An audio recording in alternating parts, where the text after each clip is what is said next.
En plein cœur de l'océan Indien, au milieu des vacanciers venus admirer les fonds marins. Pardon, bonjour.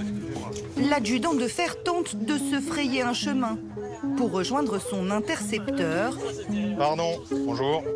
Un bateau ultra rapide de la gendarmerie nationale. Là, on va faire une surveillance maritime. On va aller dans le nord, c'est par là-bas qu'arrivent les kwassa-kwassa.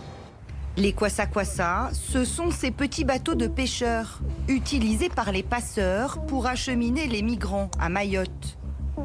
Ils arrivent entassés par dizaines, dont des enfants. Une traversée coûte plusieurs centaines d'euros, un voyage parfois au péril de leur vie.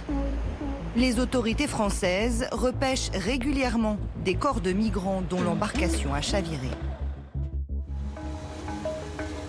À bord de leur Zodiac, les gendarmes sillonnent les eaux turquoises 24 heures sur 24.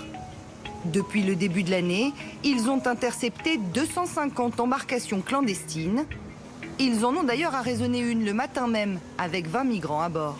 Notre rôle, c'est vraiment la mise en sécurité des personnes, parce qu'elles sont sur des embarcations qui sont quand même précaires, et les ramener, donc nous, à quai. Et ensuite, à l'étude de leur dossier, la préfecture décide de leur expulsion ou pas. Mayotte, 101e département français, se situe à seulement 70 km d'Anjouan, l'île la plus au sud des Comores. C'est de là que viennent la grande majorité des migrants clandestins, attirés par une économie plus prospère dans ce petit bout de France. Cheyenne Nasra, on va reprendre un rendez-vous, d'accord? Et Chamoussidine Nemati. À l'hôpital de Mamoudzou, la capitale de Mayotte, il n'y a jamais de temps mort pour Pauline, la sage-femme. Elle enchaîne les rendez-vous avec des patientes qui souvent viennent d'ailleurs. On va récupérer le bilan au passage. À Mayotte, 48% de la population est étrangère. Sur les causes d'immigration, c'est quand même principalement pour de l'accès aux soins en fin de compte. Donc c'est principalement ce qu'elles nous disent à chaque fois, c'est que l'hôpital c'était trop cher ou trop dangereux. Une immigration qui affole les compteurs. Tiens, donc c'est bon, Eutrophe, PC, placenta. Sur cette île, 20 fois plus petite que la Corse, nous sommes dans la plus grande maternité d'Europe, avec un nombre record d'accouchements. Une moyenne d'une classe, donc entre 25 et 30 accouchements par 24 heures. Dans tous les services, la situation est similaire. Des files d'attente à rallonge, avec des pathologies souvent lourdes, prises en charge tardivement, et que les médecins sont obligés de traiter en priorité. Nous, on a l'obligation de la prise en charge. Mais le gouvernement ne peut pas parallèlement fermer les yeux et dire qu'il y a obligation d'accès aux soins, qu'il y a obligation de prise en charge. Or, il n'y a pas les moyens. L'accès aux soins, elle est remis en question aujourd'hui. La qualité de soins, elle est remise en question. Avec le temps, la pression migratoire augmente et l'île se transforme en cocotte-minute. L'année dernière, pendant plus de 3 mois, les habitants ont manifesté leur mécontentement. Ils dénoncent un manque de moyens alloués par le gouvernement français et surtout une insécurité croissante. Hassani avait participé au mouvement.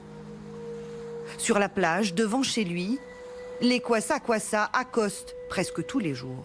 Les Mahorais ne sont pas des racistes, mais les Mahorais réclament la tranquillité, réclament tout ce qui va avec, comme dans les autres départements.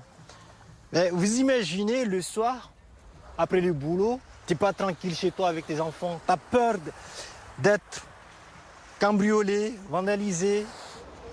Une situation invivable pour Estelle Youssoufa.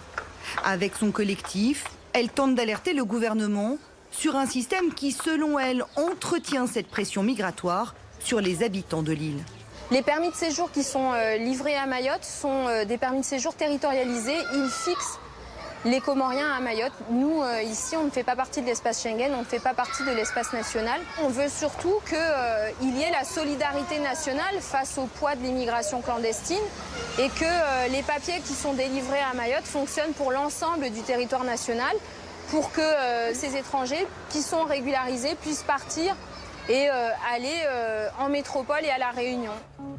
Plus de moyens, plus d'hommes, Avec l'opération Shikandra lancée l'été dernier, le gouvernement veut renforcer sa lutte contre l'immigration illégale à Mayotte. Depuis le début de l'année, les expulsions ont augmenté de 150%.